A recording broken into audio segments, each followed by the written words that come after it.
시청자 여러분, 한 주간도 주 안에서 평안하셨습니까? 시작된 한 주간도 성삼위일체 하나님께서 여러분과 늘 함께 하시기를 원합니다. 이번 주도 하나님 말씀 중심의 삶을 살아가시기를 간절히 소망하며 2022년 6주차 하나님의 말씀은 마태복음 23장 8절의 말씀이 되겠습니다. 자, 함께 외워보겠습니다. 그러나 너희는 랍비라 칭함을 받지 말라. 너희 선생은 하나요? 너희는 다 형제니라. 마태복음 23장 8절 말씀. 아멘. 다시 한번 외워봅시다. 그러나 너희는 랍비라 칭함을 받지 말라. 너희 선생은 하나요? 너희는 다 형제니라. 마태복음 23장 8절 말씀. 아멘. 많이 피곤합니다.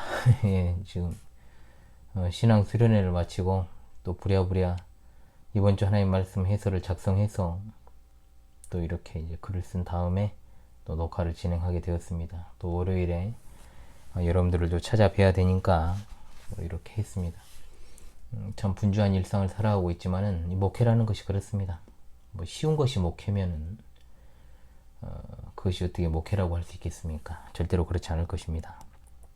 자, 특별히 이 목회자로서 제가 하나님 말씀을 보는 가운데 주님께서 바리새인과 서기관들의 위선을 지적하시면서 제자들에게 했던 그 말씀을 이번 주 하나의 말씀으로 상고하고자 그렇게 선정을 했습니다. 특별히 저도 1박 2일의 시간 동안에 거의 꽉 채운 1박 2일입니다. 말씀을 가르치고 또 여러 가지 진리의 보고들을 가르치면서 또 느꼈던 것이 정말로 목회는 하면 할수록 할만한 것이 아니라 정말 어렵다라는 사실을 새삼 깨닫게 됩니다. 그런 마음가짐으로 정말로 겸손한 마음으로 이 시간 이번 주 하나님 말씀을 해설하도록 그렇게 하겠습니다. 좀 눈이 부시네요. 예. 자, 이 구절은 상당히 많이 좀 인용이 됩니다. 그리고 상당 부분 또 잘못 인용되는 말씀이기도 합니다. 그릇된 해석과 적용은 언제나 어떤 말씀과 그 문맥과 맥락 이것들을 고려하지 않고 그 구절만 따다가 해석해서 적용하기 때문에 벌어지는 일들이라고 제가 누차 말씀을 드리고 있습니다. 자, 대부분 이 말씀에 등장하는 선생이라는 말이 부정적으로 사용이 되어가지고 예수님 외에는 선생이 되지 말라고 했는데 왜 남을 가르치려 드느냐 이런 공격성의 발언을 하는데 사용되기도 합니다. 사실상 누군가와 의견이 맞지 않을 때, 특히 교회에서 교인들이 목사에 대해서 어떤 반감을 가질 때 이 말씀을 가지고 사용할 여지도 있고 이용하는 거죠. 또 그릇된 신앙관을 가진 사람들이 왜 성경에서 랍비, 즉 성경에서 이제 선생이나 지도자가 되지 말라고 했는데 교회에는 군림하는 직제가 있느냐 이렇게 이야기를 하면서 목사라 이런 또 직제를 두지 않는 교파도 있지요.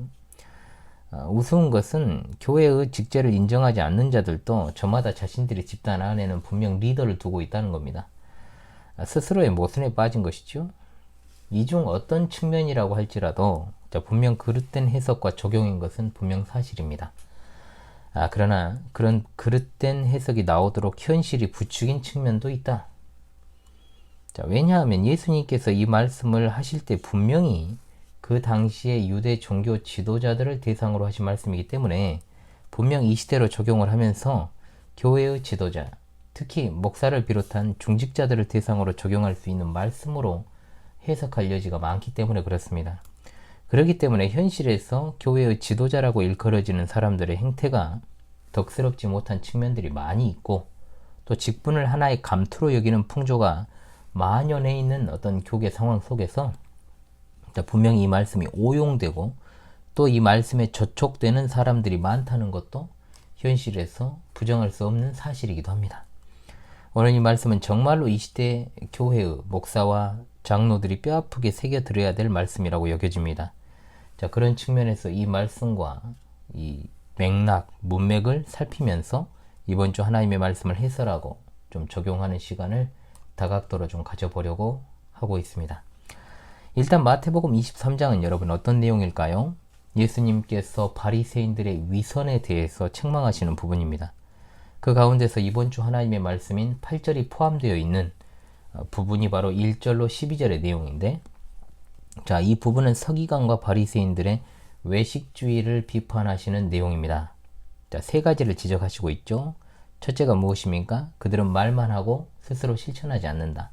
그리고 두 번째, 사람들에게 보이기 위해서 행동한다. 그리고 세 번째, 두 번째였죠. 그들은 교만하여 무사람들로부터 높임받기를 좋아한다는 것입니다. 이런 맥락적인 차원에서 8절로 10절의 말씀을 주신 겁니다.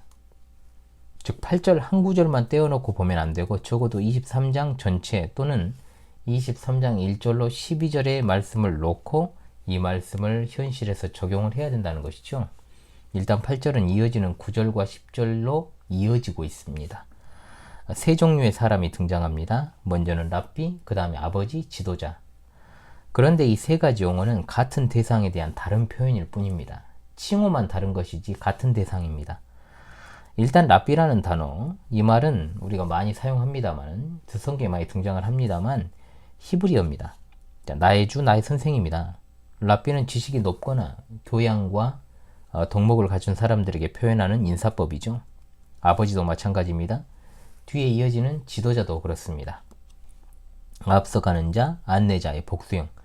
자, 선생님과 같은 의미로 사용되었고, 랍비 그리고 아버지와 함께 지도자도 유대인들 중에서 정신적으로 참 탁월한 자를 가리킬 때, 나타낼 때 사용되었습니다.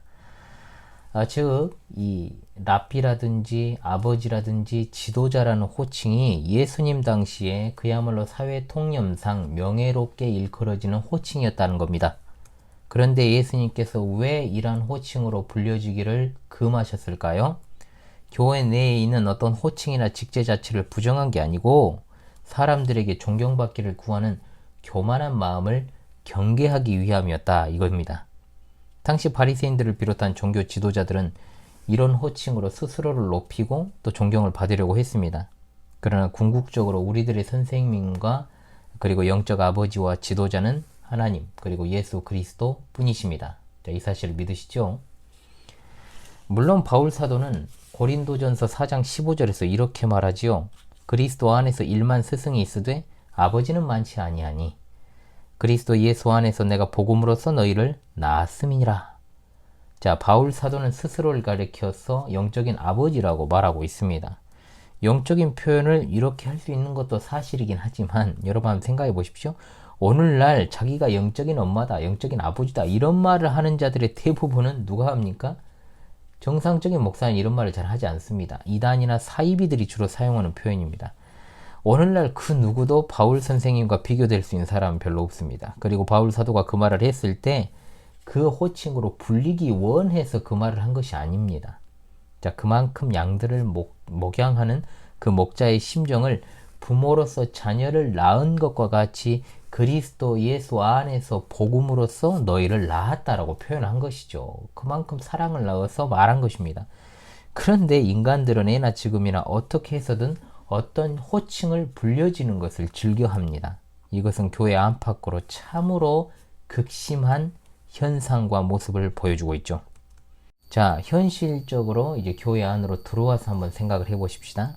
제가 과거에 직분론을 강의했고 또 교회의 직분에는 차등이 없다라는 강의를 따로 제가 3편에 나누어서 한 적이 있습니다. 우리나라 사람들은 조금 심하게 표현하면 감투에 환장한 사람들입니다. 이것은 교회 밖이나 안을 가리지 않습니다. 목사나 장로나 집사나 권사 등의 호칭은 분명 존경이나 인정을 받기 위한 수단이 아닙니다. 자, 밖에서 박사나 선생과 교수 등과 같은 이 말도 마찬가지죠. 그런데 언제부터인가 교회의 직제가 계급화 돼버렸습니다. 교회 조금만 다니면 너도 나도 다 집사입니다. 안수 집사는 장로로 가는 하나의 단계적 직분이 되어버렸습니다. 계급이죠. 장로는 평신도가 오를 수 있는 최고의 계급이고 그래서 장로는 교인들의 대표자이기 때문에 교회의 대표자인 목사와 항상 긴장관계를 유지하면서 견제해야 된다는 식의 태도. 완전히 글러먹은 생각이죠. 이게 목사는 목사대로 교회에서 말씀으로 봉사하는 종의 신분임에도 불구하고 어줍잖은 권위로 성도들을 찍어 누리려고 합니다. 자, 목사의 사는 스승사입니다. 당연히 목사가 양들을 돌보고 가르치는 사명을 감당하기 때문에 스승이라는 말을 거기에 붙이는 것입니다. 이것은 목사가 존경받기 위함이 아니라 그가 하나님의 말씀을 맡은 봉사자로서 어떤 일을 하는 사람인가, 즉 직무를 보여주는 것이지 그 사람을 돋보이게 하려는 것이 결코 아닙니다. 그럼에도 불구하고 오늘날의 목사들은 솔직히 말하면 직분이 무슨 벼슬인지 압니다. 스스로 존귀하게 여깁니다. 성도들을 내려다 보니까 진짜 자기가 뭐라도 된 듯 행세를 하죠. 주인집 종놈이 주인 행세하고 있는 격입니다. 주인이 오실 때면 주인 행세했던 그 종놈은 어떻게 됩니까? 맞아 뒤집니다. 죽습니다. 교계를 보십시오. 전부 다 자기가 선생입니다. 다 아버지입니다. 자기가 지도자입니다. 노회에는 노회장이 있죠. 총회에는 총회장이 있습니다. 두세 명에서 모임을 가져도 거기서 회장을 뽑는 나라입니다. 감투에 환장한 사람들 같습니다. 노회장이 뭡니까? 여러분 노회장이 뭡니까? 뭐 대단해 보이죠? 아닙니다. 그 회기 때 회의 진행하는 사회자입니다. 그것에 불과합니다. 그런데 그것에 노회의 장이라는 말이 붙어 있으니까 뭔가 노회에서 짱 높은 사람 같고 뭔가 권위를 가진 사람인 것 마냥 주름을 잡고 있죠. 목사와 장로들의 회인 노회는 말 그대로 교회를 섬기기 위해 모인 겁니다. 자, 봉사하는 목적이죠. 그런데 임원이 못되어 안달입니다. 총에 총대로 가기 위해서 싸우고 난립니다. 자기가 가야 이 일이 된다. 자기가 정말 섬기고 싶다. 제가 보기에는 제 눈에는 그냥 명예욕이고 세력 다툼일 뿐입니다. 종이 되어 섬기려고 하는 자리를 진짜로 그렇게 서로 하겠다고 하면 얼마나 아름다운 모습입니까? 그러나 세상에 그 누구도 종이 되려고 싸우진 않습니다. 그게 현실 아닙니까? 자, 그러니까 구린내가 나죠. 총회장도 교단의 오야붕이 아닙니다. 그런데 각 노회에서 자기 노회에서 총회장 한번 내야 된다고 여념이 없어요. 제가 속한 노회는 총회 임원 부석이 서기직에 이 노회 목사를 올리기 위해서 특별 기도회까지 하면서 난리 법석을 떨더군요. 자, 진리의 선한 싸움을 싸우기 위해 기도회 하고 교회를 박해하는 정부에 맞서서 모여 시위도 하고 바른 신학을 토의하고 하는 일이 없어요. 교육의 현실은 참 암담하죠. 노회장이 끝나면 또 노회장 했다는 표시로 증경 노회장이 됩니다. 웃기죠? 총회장이 끝나면 또 증경 총회장이 됩니다. 이게 도대체 뭡니까? 진짜. 지교회에서는 어떻습니까? 원로 목사, 은퇴 목사, 원로 장로, 은퇴 장로, 명예 장로, 명예 권사까지 있습니다. 명예 집사도 있더군요. 은퇴를 했는데 뭔 직함이 또 필요합니까? 그렇게 해먹었으면 됐지. 해먹은 것도 아니죠. 진짜 섬기는 자리였다면은 정말 홀가분하게 그걸 내려놔야 되는 거 아닙니까? 순전히 감투입니다. 감투로 여기는 거죠. 내가 이런 일을 해왔다라는 표식입니다. 경력직이다 이거죠. 특정 지교회에서 장로 또는 집사, 권사가 된 사람이 자, 그 교회를 이탈을 했습니다. 자, 그러면 그 사람은 다른 교회 가도 장로입니까? 집사입니까? 권사입니까? 하나, 둘, 셋? 아니죠. 아닙니다. 아무것도 아닙니다. 그럼에도 평생 꼬리표처럼 그 호칭 달고 다닙니다. 어떤 이유로든 지교회를 이탈했다면 아무리 그것이 성별의 원리에 의해서 교회를 나왔다고 할지라도 그 교회에서 나왔다면 그 교회에서 맡은 직무도 종료가 된 겁니다. 끝난 겁니다. 그러므로 장로도 아니고 집사도 아니고 권사도 아닙니다. 그런데 죽을 때까지 달고 다닙니다. 그러니까 만들어낸 게 무엇입니까? 장로면은 이제 다른 교회 갔을 때는 아, 다른 곳에서 장로였냐? 그래서 협동장로라는 걸 주죠. 이상한 제도입니다. 내가 그래도 다른 곳에서 장로였고 집사였고 권사였다 이겁니다. 좀 심하게 말해서 개나 소나 목사인 세상에 무슨 그런 걸 따지고 있습니까? 성도란 말이 얼마나 좋은 말이고 고귀한 말입니까? 사실. 그런데 언제부터인가 성도라는 이름이 그냥 직분을 못 받은 신자를 가리키는 호칭이 되어버렸어요. 정말로 웃기는 일이자 안타까운 현실이죠. 올해부터 제가 심호하는 광주 신실한 교회에서는 입교 신자는 모두 다 성도로 호칭을 합니다. 어린이들은 그 자체로 귀하기 때문에 아무개 어린이다 라고 부르고 또 이름을 부릅니다. 그렇지만 적어도 만 14세 이상의 입교인이 되어 입교 문답을 하고 교회의 회원으로서 성찬에 참여한다면 성도라고 부르는 것이 맞다 여겨져 성도로 호칭을 통일했습니다. 물론 이제 직분은 직분으로 이제 그대로 이제 부르지만 말입니다. 자, 예전에 교회에 이제 동네 사신 한 어르신이 저희 교회에 한 6개월에서 7개월 정도 출석을 하신 적이 있습니다. 많은 도움을 주셨습니다. 참 고맙게 생각을 하고 있습니다. 지금도.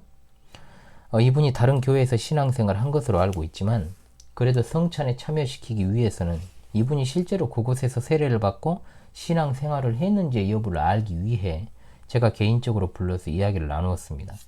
저는 통상적으로 이 사람이 제대로 된 신자인지 여부를 확증할 수 없을 때 그냥 아무개 선생님이라고 부릅니다.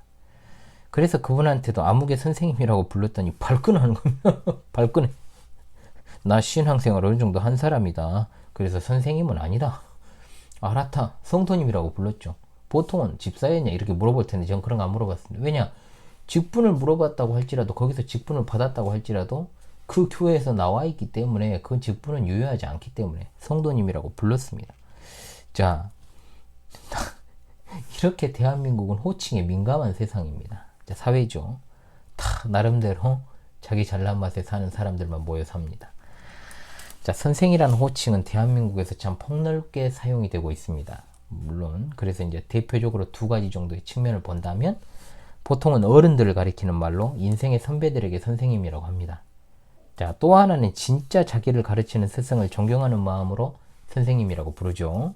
선생 자체가 사실 존경의 표현인데 우리는 거기에 님자까지 붙입니다. 그렇죠? 좋게 말하면 스승을 존경하는 태도지만 조금 나쁘게 말하면 남을 가르치기 좋아하는 습성이 다 들어가 있는 겁니다. 짧은 인생 제가 본 사람들 중에 자, 분명히 개인적인 견해입니다만은 자, 그런데 일반적으로 많이 인정되기도 하는 생각입니다. 제가 봤을 때 가장 교만한 사람들은 대학 교수님들이었습니다. 자, 교수들이었어요. 그런데 제가 목사가 되고 나니까 그 생각이 바뀌었습니다. 목사들이 제일 교만합니다. 전체를 통칭하는 것은 아닙니다. 여러분 오해는 하지 마시기 바랍니다. 자, 그렇다면 이제 목사의 아내로 가봅시다. 교회에서 사모는 어떻습니까? 저는 사모라는 호칭도 사용하면 안 된다라고 보는 사람입니다. 왜냐? 목사의 아내를 존경하는 마음을 담아 사모라고 부릅니다만 사실 한국 교회에서 사모는 하나의 직제화가 된 지 오래되었습니다. 사모는 그야말로 목사의 아내인 것 외에는 똑같은 신분 아닙니까? 교회 성도와? 그런데 뭔가 교회에서 하나의 권위를 가지는 존재가 된 지 오래란 말입니다. 그래서 저는 기존의 통념상 목사의 아내를 사모라고 부르는 것 자체를 뭐라 할 수는 없지만 그래 부르겠다는데 없지만 그동안 사모라는 이름 자체가 교회에서 하나의 직제가 되었고 또 어느 정도 규모가 있는 교회에서는 권력화가 되었다는 것을 부인할 수 없다는 것을 감안하여 목사의 아내에게 사모라는 별도의 호칭을 부여하여 사모로 하여금 어떤 역할을 기대하거나 또는 사모가 교회에서 실력을 행사하는 그런 일들을 지향하기 위해서라도 사모도 그냥 성도라고 부르는 게 맞다고 봅니다. 또 예를 들어가지고 필요시 또 직분을 또 부여할 수도 있겠지요. 하나님께서 주신. 자, 목사의 아내는 한 남편의 아내입니다. 그를 곁에서 내조하고 또 자녀들을 지도하고 살림하는 사람이죠. 교회에서 어떤 역할을 하는 것은 성도로서 하는 것이지 사모라는 별도의 역할과 직무가 부여되는 것이 아닙니다. 그런데 그냥 이놈의 그 사모도 하나의 벼슬이 되어버렸다 이거예요. 정말 아름답고 순수한 사모님들이 조용히 목사를 내조하면서 그렇게 교회에서 숨은 봉사자로 정말 일하시는 분들이 많지만 그렇지 않은 사례가 상당히 많습니다. 그렇기 때문에 사모가 직업 가지는 것에 대해서도 아직도 꼰대적 근성으로 무슨 사모가 직업을 갖냐 이런 소리를 한다는 거예요. 이런 관념에서부터 시작된 겁니다. 전 이런 거 다 철저히 깨트려야 된다고 생각합니다. 이거 저 교육되지 못한 모습이죠. 이건 감투나 호칭에 집착하지 마십시오. 예전에 저희 강의를 보시면 알겠습니다만 저는 목사직을 내려놓으면 목사 안 할 겁니다. 목사 아닙니다. 목사가 말씀을 강설하고 성례전을 집례하고 교회를 치리하는 일을 하지 않으면 목사 아닙니다. 무임 목사 제도라는 것이 있는데 특별한 사유 없이 목사직을 가지고 있는 사람들이 있어요. 전 다 잘라내야 된다고 봅니다. 목사가 라이센스는 아니지 않습니까? 라이센스가 아니지 않습니까? 목회 직무를 수행해야 목사인 것이지 그렇지 않은 경우는 목사직이 무의미하다는 겁니다. 특별한 이유는 있을 수 있겠지만 말입니다. 이름뿐인 목사들이 우리 주위에 많습니다. 목사직이라도 좀 가지고 있어야 조금 안심이 되어서 그럴까요? 저는 지금도 이 목사직이 무거워서 견딜 수가 없습니다. 누군가를 가르치고 지도한다는 게 사실 두렵고 떨리는 일이니까 그렇습니다. 내 말 한마디에, 저의 말 한마디에 어린 영혼들이 인생이 갈려버릴 수가 있습니다. 신자들은 잘못된 사상에 빠질 수 있습니다.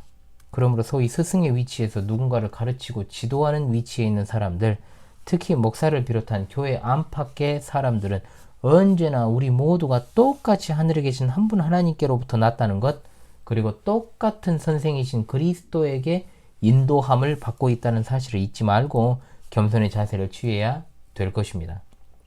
하나님 앞에서는 높고 낮음이 없고 다 형제들이라고 분명히 말씀하고 있지 않습니까? 즉 군림하는 것과 하나님이 질서를 위해 세우신 권위에 복종하는 것은 다른 겁니다. 그리고 그 권위를 부여받은 사람들은 결코 그 권위를 악용해서 다른 사람들을 말씀이나 가르침이 아니라 그 권위 자체로 내리누리려고 하면 안 됩니다. 그러나 안타깝게도 한국 교회는 그런 모습들이 조금은 있어 왔음을 부인할 수 없습니다. 자, 그렇죠 여러분. 부인할 수 없는 사실이에요. 어린 시절부터 제가 한참 장성해서도 목사는 정말로 제가 가까이 하기엔 너무나도 먼 당신이었습니다. 그래서 저는 다짐했습니다. 이 소명의 길을 걷고자 했을 때 특별한 것이 아니고 나는 정말로 양들에게 접근성이 좋은 목사가 되겠노라. 즉 권위적인 목사가 아니라 진짜 친근한 목사가 되어서 하나님의 종으로서의 사명을 수행하겠다라는 다짐. 물론 친근하다라는 것이 격식이 전혀 없어야 된다는 뜻은 아닙니다. 공과 사를 구분하는 것은 굉장히 중요하겠죠. 분명히 교회 직분자들은 하나님께 명령을 받은 대로 성도들의 유익을 위해 봉사해야 되고 또 서로 존경하고 피차 복종하는 것은 성도의 의무인 것입니다. 주께서 세우신 교회의 직분자들을 존경하고 복종하고 사랑하는 것은 그것은 하나님께 대한 존경과 복종과 사랑의 표현입니다. 그렇지 않습니까 여러분? 더욱 신실한 종들에게 그리해야 하는 것이 맞습니다.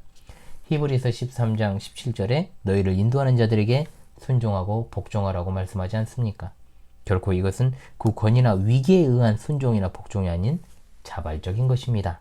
자, 순수한 것이죠. 저에게도 이 지상에서 영적인 스승이 계십니다.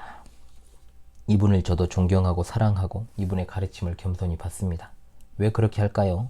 이분이 진정으로 바른 신앙과 신앙 노선에 서서 가르침을 저에게 주시는 분이기 때문에 그렇습니다. 저는 이분으로 인해서 신학도의 길을 걷게 되었고 목사가 된 이래로 계속해서 이분의 가르침과 학식을 흠모하면서 내심 나도 저분처럼 성경의 진리를 바르게 전하고 가르치는 종이 되고 싶다라는 생각을 많이 합니다. 많이 합니다. 그야말로 저는 이분을 목사의 목사라고 생각을 하는 그런 분입니다. 그리스도께서 우리의 선생이시기 때문에 그분의 길로 행하며 그리스도를 가장 닮은 그런 분을 우리가 지상에서 스승으로 섬기면서 가르침 받는 것이 얼마나 중요한 일입니까? 여러분 그렇지 않습니까? 성도님들은 자신의 담임 목사를 신뢰하며 가르침을 받을 수 있다는 것이 얼마나 행복한지를 알아야 됩니다. 그래서 저도 많은 숫자는 아니지만 그런 위치에 있다는 것이 너무나 떨리고 두렵고 늘 결핍과 부족함을 많이 느끼면서도 그래도 하는 데까지는 감당하려고 노력하고 있습니다. 적어도 내가 무식하고 멍청해서 양들을 이상한 길로 이끌면 안 되지 않습니까? 그래서 늘 긴장 상태 속에서 목회를 이어가고 있습니다. 오직 주님의 도우심만을 바라고 있다는 것이죠. 마태복음 23장 8절 말씀을 해설하면서 이런저런 우리 교회 현실을 이야기했습니다. 교회는 주님의 피로 값주고 사신받은 교회입니다. 그런데 이 교회에서 서로 줄 세우고 호칭 씌우고 감투 씌우는 짓들을 하지 맙시다. 목사는 목사답게 종의 사명 잘 감당하고 성도는 성도답게 교회 섬기는 일에 힘을 다합시다. 우리 주님만 드러나야 됩니다. 명예? 공로? 그런 것이 우리에게 뭐가 있습니까? 빈손 들고 앞에가 십자가만 붙들어야 될 용서받은 죄인이 내세울 것은 전혀 없습니다. 칼빈 선생의 묘비에는 그 이름도 없습니다. 그가 그것을 원치 않았기 때문입니다. 후대의 사람들이 칼빈의 무덤이라고 표식을 해두었을 뿐입니다. 그런데 이 시대 목사들은 부끄러운 줄 알아야 됩니다. 구린내 나는 자기 명함 그만 돌리고 거룩하신 삼위 하나님의 이름만 높여드리기를 바랍니다. 다시금 이번 주 하나님의 말씀을 암송하면서 마무리하도록 하겠습니다. 한 주간도 하나님 말씀 중심의 삶을 살아가시기를 간절히 바랍니다. 그러나 너희는 랍비라 칭함을 받지 말라. 너희 선생은 하나요? 너희는 다 형제니라. 마태복음 23장 8절 말씀. 할렐루야. 아멘.